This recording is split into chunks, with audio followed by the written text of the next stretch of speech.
I'll never forget the morning I saw a tow truck trying to steal my grandfather's tractor, and the shotgun blast that stopped everything cold. See, when I came back from the Marines, I wasn't looking for drama. Just wanted some quiet, some dirt under my boots, and maybe enough peace to forget the noise in my head. So I moved back in with my grandfather Earl out on his 40-acre spread just outside Cotton Ridge, Texas. Nothing fancy, barbed wire fences, walnut trees, and a sky so wide it could swallow your thoughts whole. Earl's a tough one. Korean war vet wakes up before the sun still polishes his boots on Sundays and swears by diesel and dignity in equal measure. The heart of that land wasn't just the soil, it was that old green John Deere, 420, a 1968 model Earl rebuilt bolt by bolt after his wife died. Said it helped him stay sane when whiskey and prayer didn't cut it. He called it his brother, not kidding. We kept to ourselves, worked the farm with calloused hands, and stayed far away from the HOA types moving in from the north. That was our first mistake. Greenhaven Estates. That's what they called it. A row of identical houses with fancy sprinklers, color-matching trash bins, and people who said community like it was a brand name. The letters started as junk mail. Welcome to the neighborhood flyers that went straight into the fire pit. We weren't in their HOA, not by a mile. But then came the certified letter.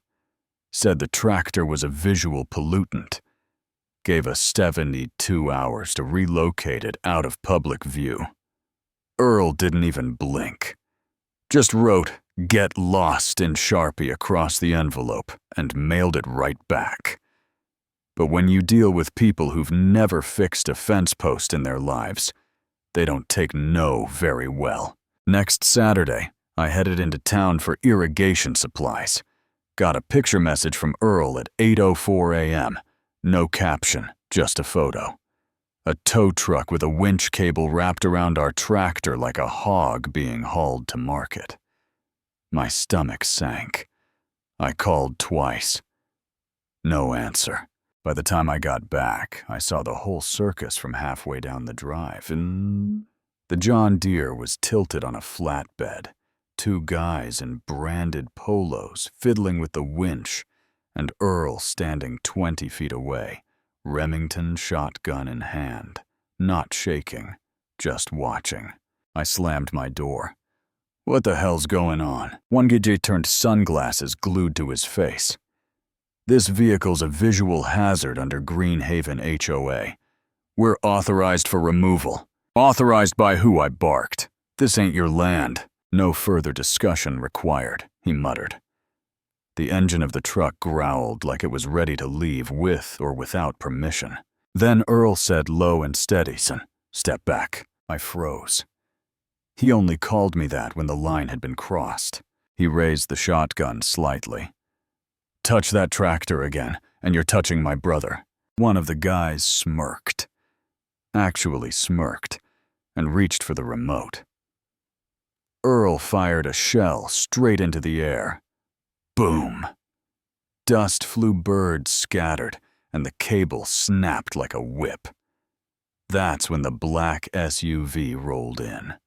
Tinted windows, HOA crest, and out stepped Karen Delaney. Real estate smile. iPad, like a badge voice, like a TED Talk gone wrong. She marched up with a megaphone, no joke, and started yelling about visual standards and Article 9.4. Claimed our land had been annexed and that our machinery had to be removed immediately. I laughed. That's not a law, that's a brochure. Sheriff pulled in. 2 deputies got out. The younger one looked panicked. The older one had that mustache that said, "I've seen it all." I pointed to my body cam. "They're trespassing. We've got zoning maps a deed, and this footage. They've got a clipboard, and a dream." Karen waved her iPad like it was a holy relic. "This map shows jurisdiction." The deputy looked at it. "No county seal, no parcel number. This isn't official." Karen's voice cracked.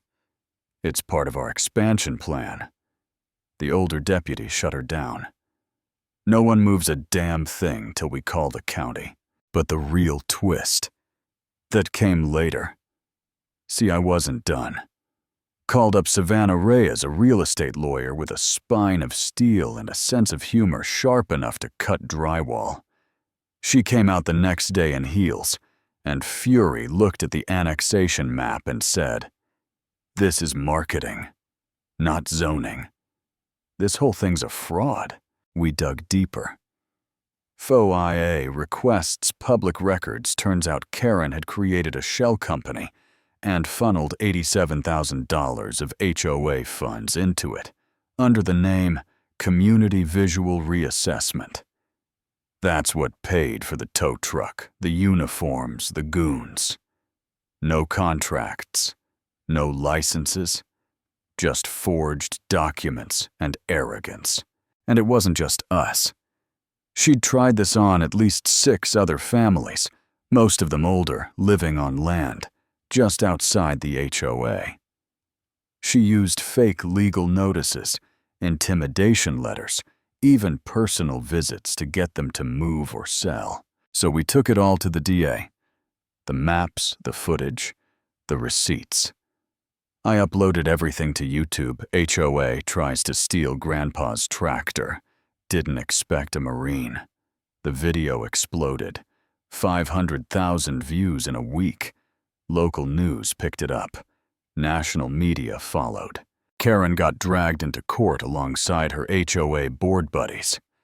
Charges: fraud, trespass, illegal enforcement, misappropriation of funds, and filing false reports. The email that buried her subject line absorption strategy. She'd written, "Once the tractor is gone, the rest will follow." The jury didn't need a lunch break. Karen got 18 months in county jail and a $200,000 restitution order. Her board members got banned, fined, and investigated. The HOA put under state review. The shell company dissolved. Earl didn't gloat. He just repainted the tractor a color so bright it looked radioactive. On the side in bold white letters, he stenciled, "Do not touch." One already tried.